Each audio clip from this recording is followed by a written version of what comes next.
کہ وہ زیب ممبر ہوں. قبلہ کی صحت و سلامتی کے لیے ایک دفعہ بلند تر صلوات.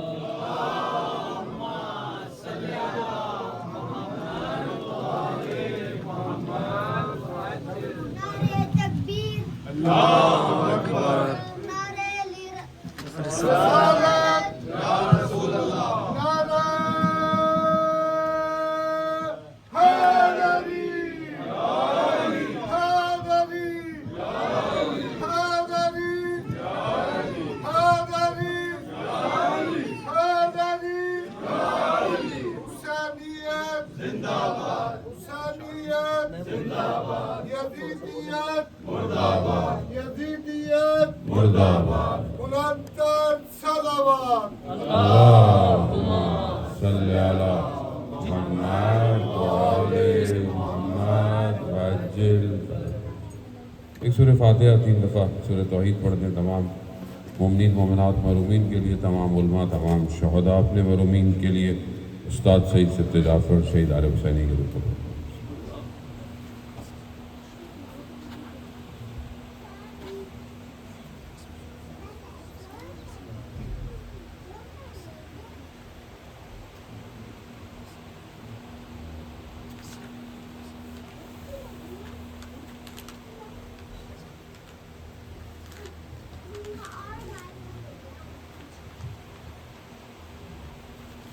امام زمانہ کی سلامتی کے لیے بلندتر صلوات.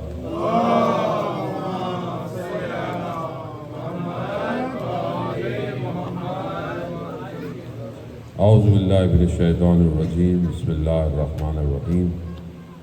الحمدللہ رب العالمین والصلاة والسلام علی اشرف الانبیاء المرسلین نبینا سیدنا بالقاسم محمد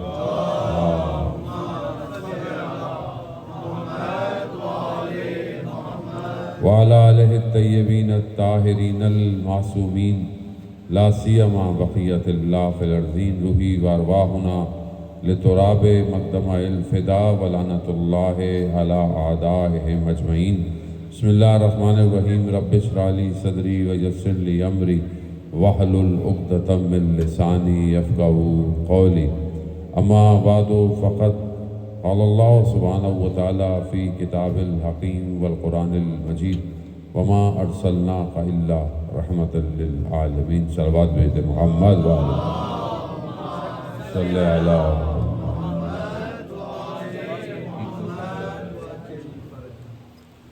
اذان محترم، ماہ ربیع الاول ہے اور ماہ ربیع الاول خود بہار کا مہینہ، ربیع کے مہینے بہار کے ہیں، مہینوں میں بہار کا مہینہ ہے اور مناسبتیں اچھی خاصی ہیں. عید زہرہ سلام اللہ علیہا گزری ہے. امام کی امامت کا آغاز اسی مہینے میں ہو رہا ہے اور پھر ولادت باسعادت خاتم الانبیاء سید الاوصیاء حضرت محمد مصطفیٰ صلی اللہ علیہ وسلم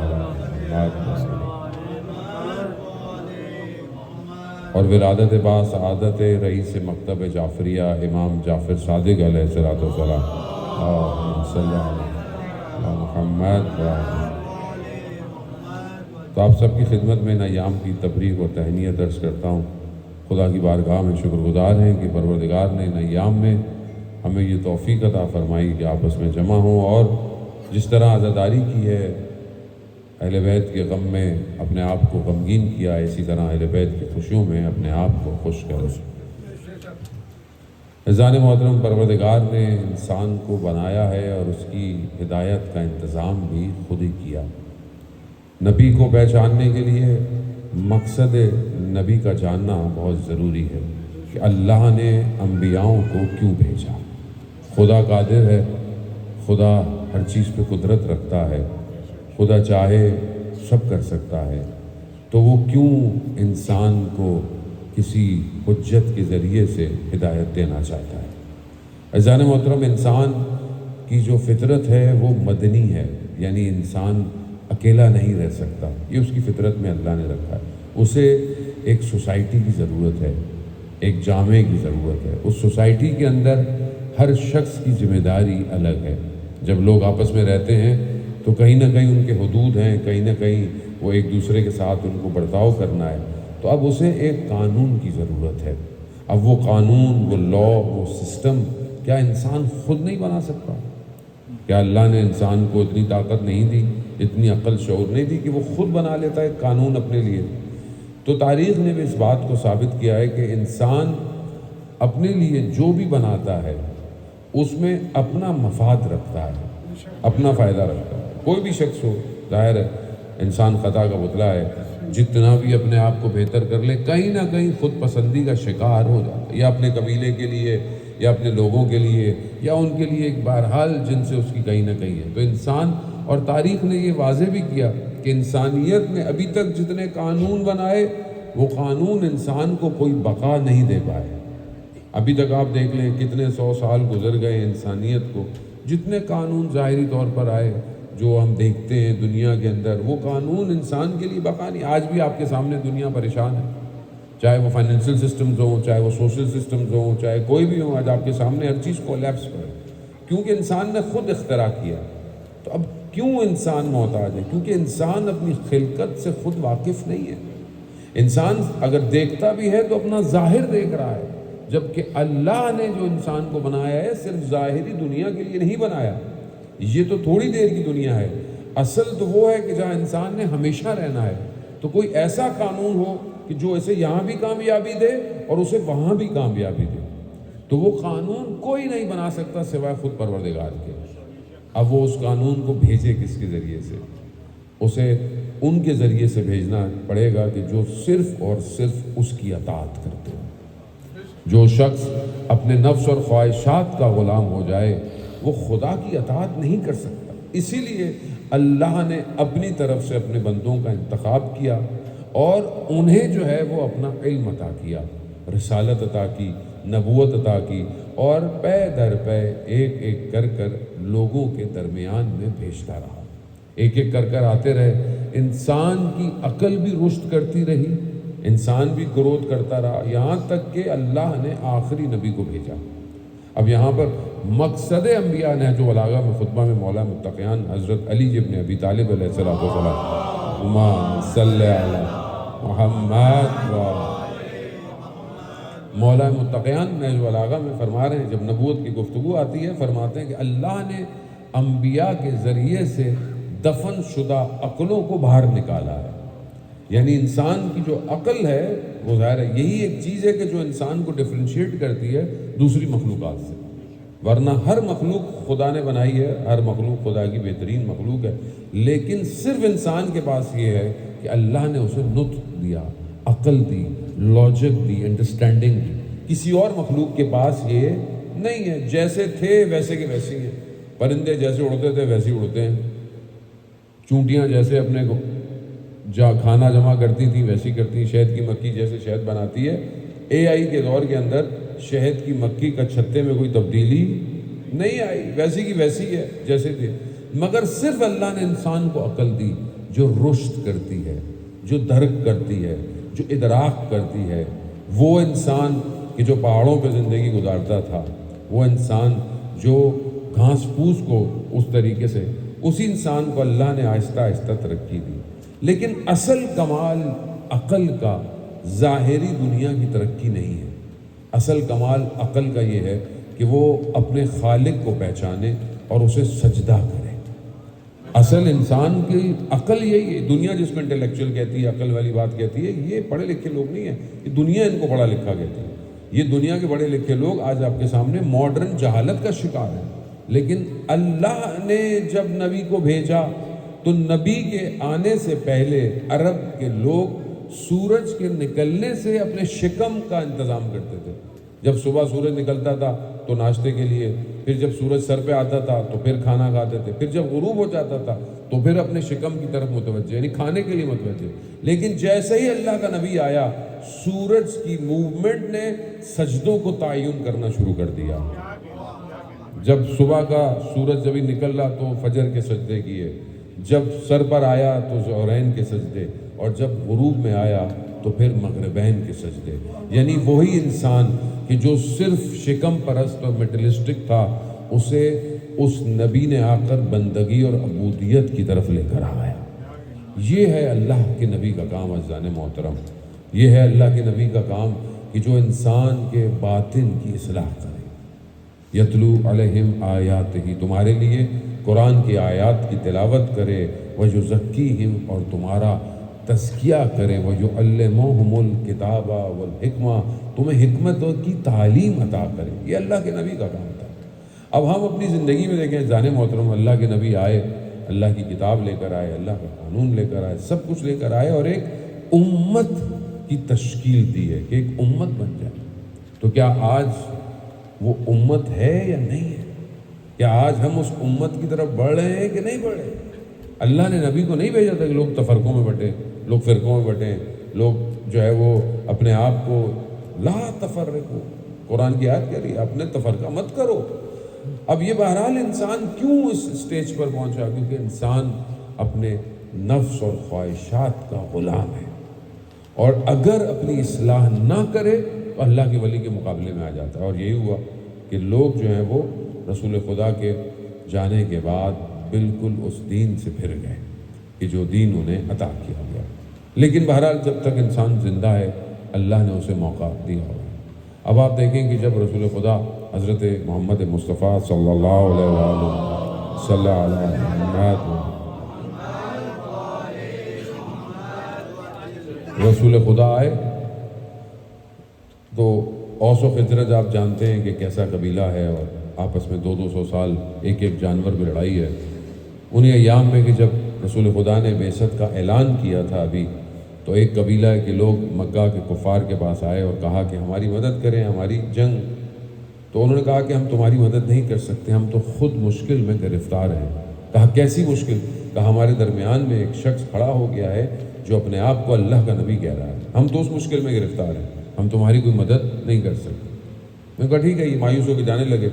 کہا مگر خبردار، خانہ کعبہ کے پاس جانا تو کانوں میں کچھ ڈال کے جانا۔ کہا کیوں؟ کہا وہ شخص کچھ تلاوت کرتا ہے جس سے لوگ اس کی طرف کھینچے چلے آتے ہیں۔ تو انہوں نے بھی ایسے ہی کیا، اپنے کانوں میں کچھ ڈالا، لیکن جیسے ہی یہ خانہ کعبہ کے قریب پہنچے تو انہوں نے اس ذات اقدس کو دیکھا، وہ کچھ فرما رہے تھے۔ اب انہوں نے ایک دوسرے کو دیکھا کہ ہم مدینہ واپس جائیں گے، لوگوں سے کیا کہیں گے کہ وہ شخص کیا کہتا تھا؟ لوگ ہم سے پوچھیں گے کہ بھائی وہ شخص کیا کہہ رہا تھا، ہم کیا کہیں گے؟ تو انہوں نے اپنے کانوں میں سے جو تھا اس کو ہٹایا، تو رسول خدا قرآن کی آیات کی تلاوت فرما رہے تھے، اور جیسے ہی انہوں نے قرآن کو سنا تو یہ لوگ مسلمان ہو گئے۔ اور یہی وہ لوگ تھے جو مسلمان ہوئے، جنہوں نے جا کے مدینہ کو تیار کیا اور پھر رسول خدا مدینہ گئے ہیں۔ تو دیکھیں قرآن کی تلاوت، جیسے ہمارے بھائی نے بھی فرمایا کہ روز محشر قرآن شکوہ کرے گا، اور یقیناً شکوہ کرے گا کہ لوگوں نے قرآن کو کیسا قرار دیا اپنی زندگی کے اندر۔ ہم اپنی زندگی میں دیکھیں، ہم لوگوں سے کیا لینا دینا، کسی کی اور طرف انسان کیا انگلی اٹھا، انسان اپنی زندگی میں دیکھے کہ وہ اپنی زندگی میں قرآن کو کہاں پاتا ہے، قرآن اس کی زندگی میں کیا ہے، کیا مقام ہے۔ روز محشر میں ہم سب نے اللہ کی بارگاہ میں حاضر ہونا ہے۔ پروردگار کہے گا میرے بندے تو نے میری باتیں نہیں سنی۔ وہاں بندہ کہے گا پروردگار تیری باتیں کہاں سنتا میں، کہاں تھی تیری باتیں؟ کہا قرآن میرا کلام تھا، میری باتیں تھیں، تو نے میری باتیں کتنی سنی؟ تو کالا انسٹاگرام، کالا ٹک ٹاک، کالا یوٹیوب، کالا فیس بک سنتا رہتا تھا، تجھے کالا رسول، کالا اللہ سبحانہ تعالیٰ سننے کا وقت نہیں ملا، نہیں ملا۔ آپ خود اپنے آپ کو دیکھیں، جانے محترم، انسان موبائل یوز کرتا ہے، پڑھائی کے لیے یوز کرتا ہے، کام کے لیے یوز کرتا ہے، انٹرٹینمنٹ کے لیے، لیکن کتنا میں اگر قرآن کی کوئی ریل آ جائے تلاوت کی، کیا میرا ہاتھ روکتا ہے یا نہیں روکتا؟ یہی سے پتہ چلتا ہے انسان کو کہ اس کا نفس کلام الہی کو قبول کر رہا ہے یا نہیں کر رہا۔ یہ نہیں کہ خدا نخواستہ میں نان مسلم کی بات کر رہا ہوں، میں مسلمانوں کی بات کر رہا ہوں، مومنوں کی بات کر رہا ہوں کہ تلاوت قرآن سننے میں جو لذت آتی ہے، کیا میرا نفس عادی ہے یا نہیں ہے؟ کیا میں اس کلام کو سننا پسند کرتا ہوں یا نہیں پسند کرتا؟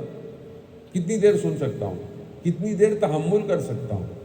اب یہ انسان یوز ٹو کرے اپنے آپ کو، جیسا کہ بھائی نے فرمایا کہ رسول خدا نے کہا کہ میں تمہارے درمیان دو چیزیں چھوڑ کے جا رہا ہوں، قرآن اور ایک اطرت اہل بیت۔ قرآن وہی ہے جو اہل بیت ہے، اہل بیت وہی ہے جو قرآن ہے۔ لیکن بہرحال دونوں کو، آیت اللہ عظمہ بہجت رضوان اللہ تعالیٰ سے کسی نے پوچھا کہ مجھے امام زمانہ کی زیارت کرنی ہے، کوئی وظیفہ بتائیں، کوئی ایسا عمل بتائیں کہ میں امام زمانہ کی زیارت کر سکوں۔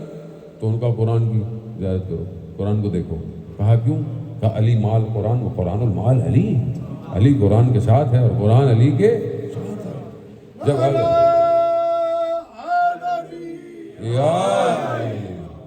جب امام ظاہر میں نہیں ہے تمہارے پاس تو قرآن تو ہے, اور جب امام تشریف لائیں گے تو کون سا سسٹم لے کر آئیں گے؟ قرآن لے کر آئیں گے.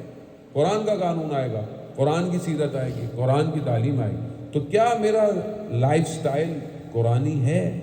پہلا سوال. جانے رسول خدا کی سیرت بہرحال انہی کے ایام ہے, انہی کی ولادت کے ایام ہے, انہی کو بیان کرنا ہے. تو کردار ایسا رسول خدا خود انما بعثت للمکارم الاخلاق کہ اللہ نے مجھے مبعوث ہی اس لیے کیا ہے کہ میں مکارم اخلاق کو بیان کروں, نہیں کردار, اخلاق, کریکٹر بیان کیا جائے. رسول خدا نے کہیں پر بھی کسی کے لیے بد دعا نہیں کی, کسی کے لیے. کفار مکہ نے اتنا اذیت کی, اتنا تنگ کیا, پھر بھی رسول خدا نے سب کو معاف کر دیا, فتح مکہ کیا, وہ رحمت اللہ. حدیث میں بیان ہوتا ہے کہ پروردگار نے رحمت کو 100 حصوں میں تقسیم کیا, اور ایک حصہ یعنی 1% جو رحمت ہے وہ پوری دنیا کو دے دی. جناب آدم سے لے کر آخر تک جتنے لوگوں کے اندر رحم پایا جاتا ہے یہ 1% ہے. ماں جو رحم کرتی ہے اولاد کے لیے, اگر اللہ ماں کو یہ رحم نہ دے, ماں ایک لمحہ بچے کو نہ اٹھائے, راستے میں جب آپ جاتے ہیں اٹھاتے ہیں, یہ رحم جو ہے یہ خدا کی طرف سے ہے. یہ رحم, اور یہ جتنا بھی رحم ہے, آپ راستے میں پتھر کو سائڈ پہ کر دیں, کسی جانور کو پانی پلا دیں, پوری انسانیت جتنا یہ کام کر رہی ہے یہ 1% ہے رحمت کا. اور 99% جو رحمت ہے وہ پروردگار نے اپنے محبوب کو عطا فرمائی, رحمت للعالمین. اتنی رحمت ہے جانے محترم ان کی بارگاہ. اللہ اکبر, یا رسول اللہ, یا علی, وما ارسلناک الا رحمت للعالمین. ہم نے آپ کو بھیجا نہیں مگر سوائے رحمت للعالم کے لیے بھی نہیں, عالمین کے لیے رحمت قرار دیا. کتنے عالم ہیں, انسان تو مادے میں پھنسا ہوا ہے, اتنا مادہ پورا نہیں ہو رہا. عالم ملکوت, عالم لاہوت, عالم جبروت, عالم عقل, پتہ نہیں کہاں کہاں, یعنی سب کے لیے رحمت قرار دیا. اور کیسی ہستی ہے کہ روز محشر میں ہر نبی اپنی امت کی گواہی دے گا, اور تمام نبیوں کی گواہی خود رسول خدا عطا کریں گے. جانے محترم وہ شافی محشر ہے, شفاعت فرمائیں گے. یعنی انسان اپنے اعمالوں کو لے کے جائے گا, اور شفاعت کسی کے, شفاعت کے سادے سے معنی یہی ہے کہ مطلب میرے اندر کیپیسٹی نہیں ہے کہ میں پار کر سکوں, وہ شفاعت کریں گے تو میں پار کر جاؤں گا.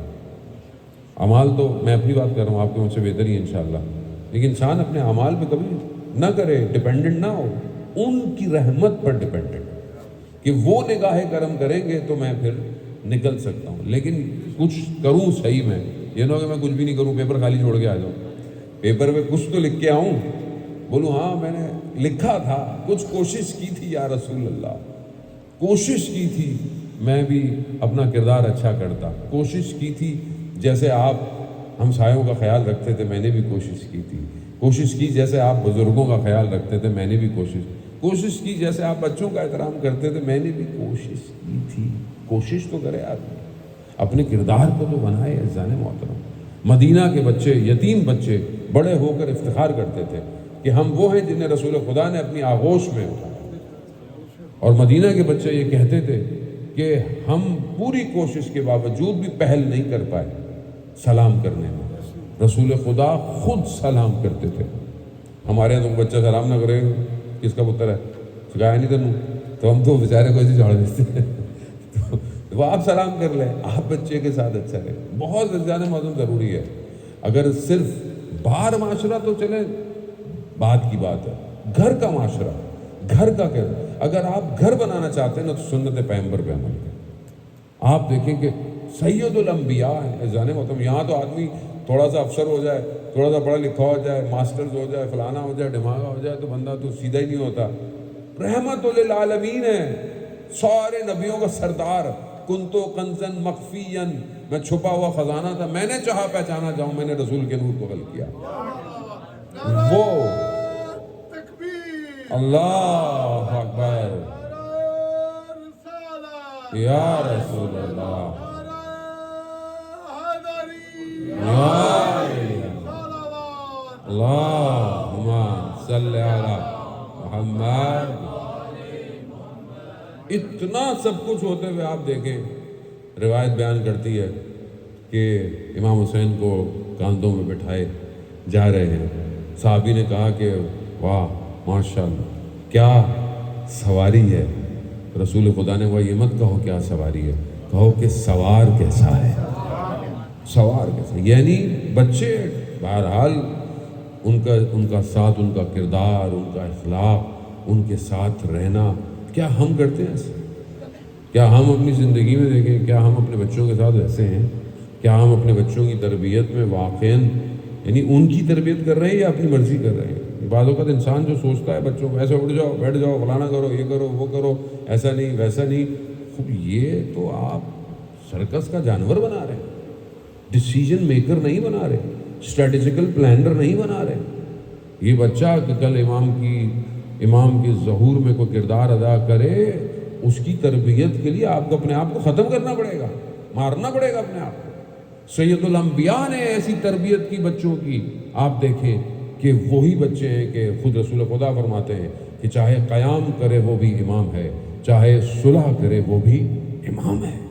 اور کیا قیام کیا سید الشہداء نے، آج کائنات انہی کے صدقے میں چل رہی. یہ تربیت ہے، رسول خدا ہے، ان کی آغوش ہے. حسین منی وانا من الحسین نے یہ تربیت کی ہے، یہ دیا ایسا.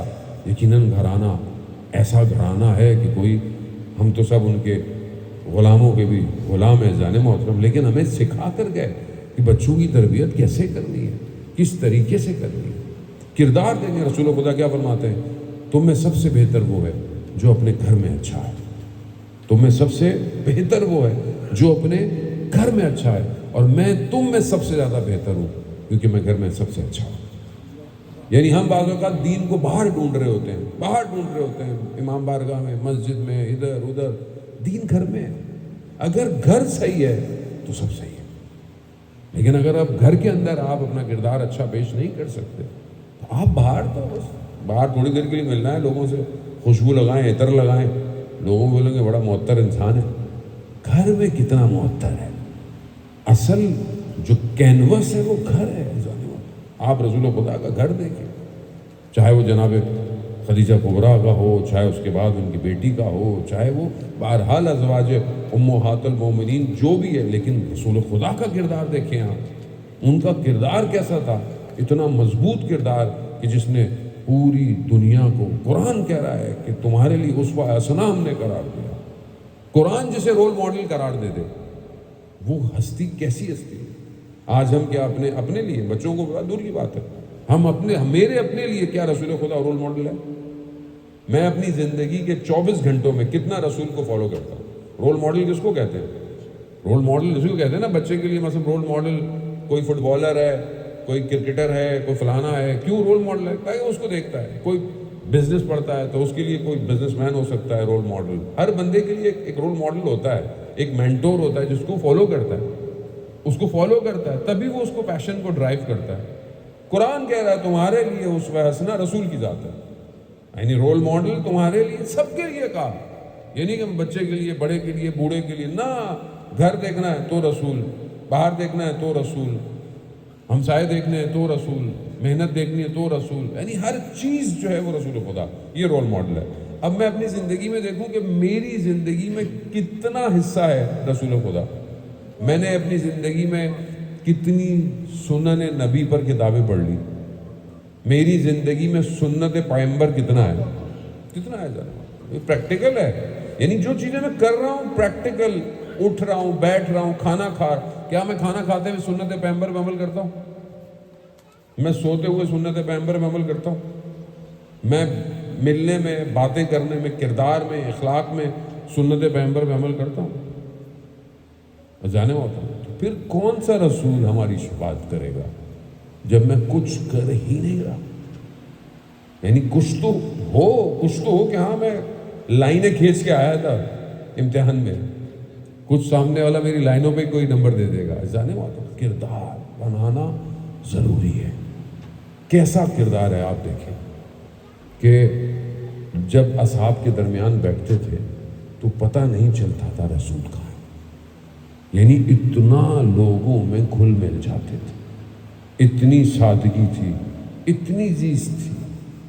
جو کی روٹی کھانا اور رسول خدا، اور یقیناً اس وقت کے حالات سخت تھے مسلمانوں کے، خاص طور پہ جب مدینہ میں مہاجرت کی ہے. جس طریقے سے مسجد کے اندر لوگ رہتے تھے اور کیسی مسجد تھی. ہم جب اللہم صلی علی محمد و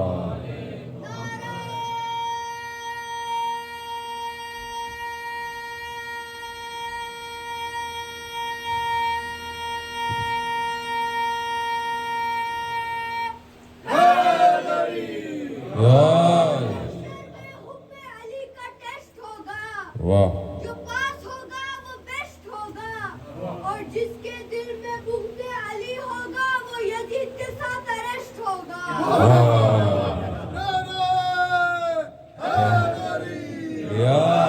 سلامت رہے. وزارِ محترم، ہم اپنی زندگی میں دیکھیں کہ ہماری زندگی میں، اور جو ہم اہل بیت کو مانتے ہیں، یہ سب قال رسول اللہ ہے. واللہ ہم کوئی بھی بات نہیں مانتے جو رسول خدا کے زبان مبارک سے نہ نکلی. انا مدینۃ العلم وعلی بابھا، یہ رسول خدا نے کہا ہے. حسین منی وانا من الحسین، یہ رسول خدا. فاطمہ تو وزۃ منی، یہ جو رسول خدا نے کہا ہے ہم اس پہ عمل کرتے ہیں. خدا کا شکر ہے کہ ہمارے پاس جو کچھ ہے وہ رسول ہی کا ہے. اب یہ کہ بہرحال ہم اپنی پریکٹیکل زندگی کے اندر لے کر آئیں. ذہن محترم، ایک صحابی ہے، کہتے ہیں کہ اس کو اپنے کام سے پہلے آتا تھا اور صرف رسول خدا کی زیارت کرتا تھا اور چلا جاتا تھا. زید کے بازار میں نہیں، جہاں پر تیل اور وغیرہ تھا، وہاں اس کی دکان تھی. وہ صبح آتا تھا، دیکھتا تھا رسول، اور رسول خدا بھی جانتے تھے یہ صرف مجھے دیکھتا ہے اور چلا جاتا ہے. ایک دن آیا، رش زیادہ تھا، یعنی ہجوم، تو رسول خدا نے محسوس کیا کہ وہ پیچھے سے کوشش کر رہا ہے، تو انہوں نے تھوڑا سا ہٹایا لوگوں کو تاکہ وہ دیکھ سکے. اس نے دیکھا، چلا گیا. تھوڑی دیر گزری، پھر واپس آ گیا. رسول خدا پھر متوجہ ہوئے کہ یہ پھر واپس آ گیا. اس کو قریب کیا، بلایا کہ آج ایسا کیوں ہے؟ روز تو تم دیکھتے چلے آتے تھے. کہا یا رسول اللہ، جیسے ہی میں آپ کی زیارت کر کر کچھ فاصلے پر گیا تو میرے قلب میں آپ کی محبت شدید ہو گئی، میں رہا نہ سکا، میں واپس پلٹ کے آپ کے پاس آیا. رسول خدا نے اس کے لیے دعائے خیر کی، چلا گیا. کچھ دن گزرے، آیا ہی نہیں. جب کچھ دن زیادہ ہو گئے تو رسول خدا نے اصحاب سے کہا کہ اس کی خبر لو. اس بازار میں گئے جہاں اس کی دکان تھی، دیکھا، پوچھا تو کہا کہ کچھ دن ہو گئے وہ انتقال کر گیا ہے. رسول خدا کو انہوں نے بتایا کہ وہ بہت اچھا شخص تھا، اپنے کام میں، اپنے قول میں بڑا صادق تھا، امانت دار تھا، مگر اس میں ایک برائی پائی جاتی تھی، ایک گناہ کرتا تھا. رسول خدا نے فرمایا کہ اگر وہ بردہ فروش بھی ہوتا، یعنی غلاموں کو بیچنے والا، جو سب سے زیادہ گناہ تھا اس زمانے میں، کہا اگر وہ بردہ فروش بھی ہوتا تو بھی کیونکہ وہ ہم سے محبت کرتا تھا خدا اسے معاف کر دے گا. اللہ اکبر، یا رسول اللہ، یا علی، اللہم صلی علی محمد و آل محمد. تو عزیزان محترم، بہرحال سیرت رسول خدا سے بہتر کوئی اور سیرت ہو نہیں سکتی. آپ جب دیکھیں کہ کس طریقے سے درگزر، تحمل، برداشت، یعنی واقعاً رسول خدا خود فرماتے ہیں کہ جتنی مشکلات مجھ پر پڑی کسی نبی پر نہیں پڑی، کسی نبی پر. تمام انبیاء کی مشکلات آپ کو. شیب ابی طالب میں کتنے سال اپنے شکم پہ پتھر باندھ کر رسول خدا، کائنات کے مالک تھے، مگر کس کے لیے؟ امت کی اصلاح کے لیے. رسول مولا کائنات فرماتے ہیں کہ رات کو اتنا کھڑے ہوتے تھے عبادت میں کہ پاؤں سوج جاتے تھے. قرآن خود فرما رہا ہے، یعنی خود خدا اپنے محبوب سے کہہ رہا ہے قم اللیل الا قلیلا، کھڑے ہو رات کو میرے محبوب، مگر تھوڑا کھڑے ہو. اتنی عبادت، اتنی عبادت. ازواج پیغمبر فرماتی ہے کہ رسول خدا رات کو خاک پہ اپنے رخساروں کو رکھتے تھے کہ پروردگار رب لا تقلنی لا نفسی طرفت عین ابدا، اے میرے رب مجھے پلک جھپکنے کے لمحے کے برابر میرے حال پہ مت چھوڑ۔ ازواج رسول خدا فرماتی ہیں کہ اے رسول خدا آپ تو اللہ کے محبوب ہیں، کائنات آپ کے صدقے میں، آپ کیوں ایسی باتیں کر رہے ہیں؟ فرماتے تھے کیا میں اللہ کا شکر گزار بندہ نہ رہوں؟ اذان موت یعنی واقعہ خدا کو پہچاننا، خدا کی طرف لے کے جانا۔ رسول خدا اذان کا وقت آتا تھا، بیان ہوتا ہے کہ ان کے چہرے کا رنگ اڑ جاتا، خالق بلا رہا۔ یہ سیرت ہم اپنی زندگی میں دیکھیں، ہماری زندگی میں خدا کتنا ہے، ہماری زندگی میں خدا واقعا۔ آج امت کو ضرورت ہے اتحاد کی، آج دنیا کے حالات ایسے ہیں، امت کو وحدت کی ضرورت ہے۔ اختلاف اپنی جگہ، عقائد اپنی جگہ، کوئی بھی وحدت، ہفتہ وحدت ہے۔ وحدت کے معنی یہ نہیں ہے کہ انسان اپنے عقیدوں کو چھوڑ دے، نہ، اپنے عقیدے رکھے، لیکن جو مشترکات ہے اس پہ محکم رہے۔ اور کیونکہ آنے والا جو شخص ہے وہ سب کا ایک ہی ہے۔ 11 کو اگر کوئی نہ مانے، 12ویں کو تو سب مانتے ہیں، تو اس 12ویں پہ ہی اکٹھے ہو جائے کم از کم۔ وہ تو جب آئے گا تو خود ہی بتا دے گا کس کو ماننا ہے کس کو نہیں ماننا، لیکن فی الحال تو اس 12ویں تک کے لیے اکٹھے ہو جائیں تاکہ ایک امت بن سکے۔ جان محترم رسول خدا نے اتنی زحمتیں کی، اپنے آپ کو کہاں نہیں کیا، ہجرت کی، کن کن جنگوں میں اپنے آپ کو زخمی ہو گئے۔ آپ کے سامنے جنگ احد کے واقعات، باقی ساری چیزیں، کس کے لیے؟ اللہ کا دین حاکم ہو سکے، اللہ کا دین جو ہے وہ۔ تو سب سے پہلے تو میں یہ کوشش کروں کہ میری زندگی میں اللہ کا دین ہونا چاہیے۔ میں اپنے اندر کم از کم، دیکھیں میرے رسول خدا سے کسی نے پوچھا کہ قیامت کب آئے گی، 2 انگلیوں کو کہا قیامت اتنے قریب ہے جتنی یہ قریب یہ 2 انگلیاں ہیں، اتنے قریب۔ اب آپ دیکھیں تو 14 سال ہو گئے ابھی تک یہ قریب پورا نہیں ہو رہا، تو دور کیا ہوگا؟ جانے ہوتا ہوں قیامت کیوں؟ کیونکہ میری زندگی اتنی ہے، میں مر گیا میرے لیے تو قیامت ختم شروع ہو گئی نا۔ میں تو میرے لیے تھوڑی ہے کہ میں نے 1000 سال زندہ رہنا، میں تو ابھی یہاں سے اٹھوں اور ختم ہو جاؤں، میری قیامت شروع، میرا معاملات شروع ہو جائیں گے۔ تو میرے لیے قیامت اتنی ہی قریب ہے، لیکن یہ کہ بہرحال میں لے کے کیا جا رہا ہوں، میں اپنے رسول خدا کی خدمت میں کیا پیش کروں گا کہ یا رسول اللہ میں یہ لے کر آیا ہوں، ٹوٹا پھوٹا ہی صحیح لے کر آیا ہوں۔ ذات محترم وہ تو حبیب کبریا ہے، وہ تو رحمت للعالمین ہے، وہ تو وہ شخص کہ جو رسول خدا کو جو ہے وہ ختم کرنے کے لیے جس شخص نے بھیجا مکہ سے، اس کو پیسے دیے، کہا میں تمہارے گھر والوں کو یہ لے جاؤ اور جائے رسول خدا کو جو ہے وہ ان کو نعوذ باللہ ختم۔ وہ پہنچتے مجھے رسول سے ملنا ہے، میں رسول کے پاس آیا ہوں، میں ہدایت کے لیے آیا ہوں، آ گیا۔ رسول خدا نے مجھے کیسے آنا ہوا؟ کہا ہدایت کے لیے آیا۔ کہا اگر ہدایت کے لیے آیا تو اسلحہ کیوں لے کر آئے جبکہ چھپا کے رکھا ہوا تھا؟ تو اس شخص نے دیکھا کہ اتنا، یعنی ان کو یہ خبر ہے، یہ بس جب اس نے دیکھا کہ ان کو یہ خبر ہے، مسلمان ہو گیا، مسلمان ہو گیا۔ پیچھے وہ بہرحال اس کا جو معاملہ، اللہ اکبر، نعرہ تکبیر، اللہ اکبر، یا رسول اللہ،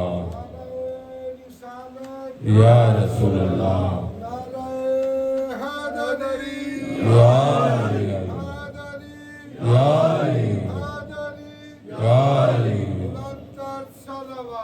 اللہم صلی علی محمد و جب فتح مکہ ہوئی تو رسول خدا گئے، اور وہ کیونکہ اس شخص نے تو پلاننگ کی تھی جو وہ تھا، تو اس کے لیے تو مسلمان تو ویسے بھی آپ کو پتہ ہے ابھی بھی ویسے ہی ہے کہ ذرا سا کچھ کہہ دو تو یہ مارنے پہ آ جاتے ہیں۔ تو اس وقت بھی مسلمان ظاہر ہے بہرحال رسول خدا سے محبت بھی تھی اور وہ برداشت بھی نہیں کر سکتے تھے۔ تو وہ شخص جو مسلمان ہوا تھا وہ رسول خدا کے پاس آیا، یا رسول اللہ جانتے ہیں اس نے غلطی کی لیکن وہ میرا دوست ہے، اگر آپ اسے امان دے دیں۔ رسول خدا نے اپنا امامہ اتارا، اس کو دیا کہ جاؤ اسے لے کر جاؤ، اس کو ہاتھ میں رکھ کر اس کو لے کر آنا تاکہ مسلمان تمہیں کچھ کہے نہیں۔ رحمت للعالمین۔ اب ہم اپنے آپ کو ان کی بارگاہ میں پیش کریں عزیزان محترم، تاکہ ہم اپنے آپ کو دیکھیں کہ ہم کہاں پر ہیں، ہم کہاں کھڑے ہوئے ہیں۔